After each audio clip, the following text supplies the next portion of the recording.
آج کی ویڈیو میں ہم بات کریں گے 40 سال قبل پیش آنے والے واقعے کی، جو الذوالفقار نامی تنظیم جو ذوالفقار علی بھٹو کے بیٹوں نے بنائی تھی کی جانب سے طیارہ اغوا کرنے کی۔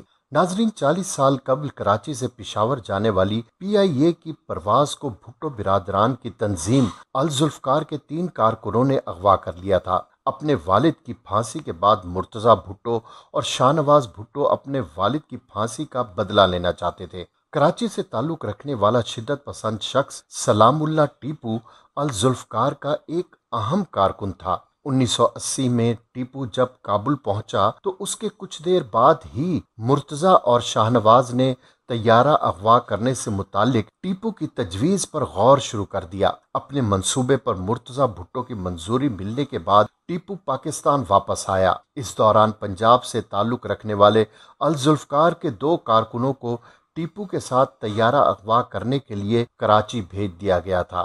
تاہم جس وقت طیارہ اغوا کیا جانا تھا، اس سے تھوڑی دیر پہلے ہی مرتضیٰ نے منصوبے پر عمل رکوا دیا۔ مرتضیٰ بھٹو نے لندن میں بھٹو خاندان کے ایک فرد کو فون کر کے ٹیپو کو یہ پیغام دینے کو کہا کہ تم جو کام کرنے جا رہے ہو اسے کرنے سے رک جاؤ۔ اس پیغام کو آگے بڑھا دیا گیا اور پنجاب سے آنے والے دونوں کارکنوں کو واپس بھیج دیا گیا۔ اس کے کچھ ہی دنوں بعد ٹیپو جامع کراچی میں جماعت اسلامی کے ایک کارکن کو قتل کر کے فرار ہو گیا۔ پھر ٹیپو نے طیارہ اغوا کرنے کے منصوبے پر دوبارہ سوچ بچار کیا۔ اسے اس کام کے لیے 2 مزید کارکن بھی مل گئے۔ یہ تینوں پشاور جانے والی پرواز PK 326 پر سوار ہوئے۔ پشاور میں طیارہ لینڈ ہونے سے کچھ دیر قبل ہی انہوں نے اس پر قبضہ کر لیا اور اسے کابل کی طرف لے گئے۔ کابل ایئرپورٹ کے رن وے پر مرتضیٰ بھٹو نے اپنی گاڑی میں بیٹھ کر تینوں اغوا کاروں کو مبارکباد دی اور انہیں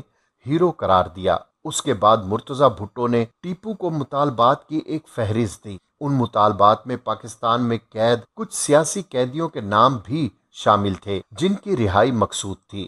جنرل ضیاء الحق اغوا کاروں کے مطالبات تسلیم نہیں کر رہے تھے۔ اس دوران 6 مارچ 1981 کو اغوا کار طارق رحیم کو طیارے کے اگلے حصے میں لے گئے، جہاں پہلے انہیں مارا پیٹا گیا اور پھر انہیں گولی مار کر ان کی لاش رن وے پر پھینک دی گئی۔ جس دوران طیارہ کابل میں تھا، اس دوران مرتضیٰ نے تشدد کو روکنے کی کوئی کوشش نہیں کی، بلکہ اغوا کاروں کو ایک کلاشنکوف فراہم کی۔ اس کلاشنکوف سے طیارے میں طاقت کا توازن بدل گیا اور مغویوں کے لیے کسی قسم کی مزاحمت مزید مشکل ہو گئی۔ اغوا کی یہ کارروائی اس وقت ختم ہوئی جب طیارہ دمشق پہنچا اور ٹیپو نے طیارے میں موجود 6 امریکی مسافروں کو قتل کرنے کی دھمکی دی۔ اس کے بعد جنرل ضیاء نے بھی کچھ نرمی دکھاتے ہوئے 54 سیاسی قیدیوں کو رہا کر دیا۔ اس اغوا کے بعد مغرور طبیعت کا حامل ٹیپو کابل میں ہی رہ گیا، جہاں اس کے پرتشدد رویے پر بالآخر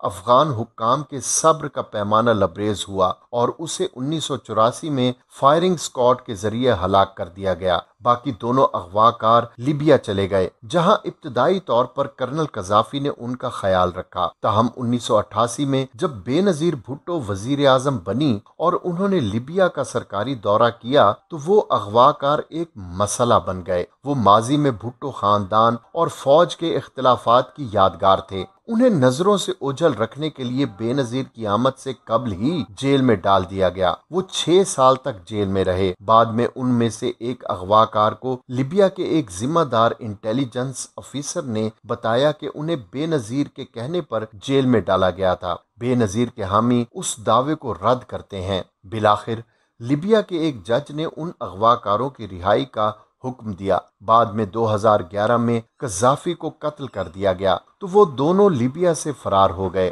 انہوں نے ایک چھوٹی سی کشتی پر بحیرہ روم کو پار کرنے کا خطرناک سفر طے کیا۔ وہ دونوں اب یورپ میں الگ الگ جگہوں پر رہ رہے ہیں۔ ناظرین، اگر آپ کو ہماری ویڈیو اچھی لگی ہے تو اسے لائک کریں، شیئر کریں، ہمارے چینل کو سبسکرائب کریں، ساتھ ہی ساتھ بیل آئیکن کا بٹن دبانا مت بھولیں تاکہ اسی طرح کی مزید اہم ویڈیوز آپ تک بر وقت پہنچائی جا سکیں۔ شکریہ۔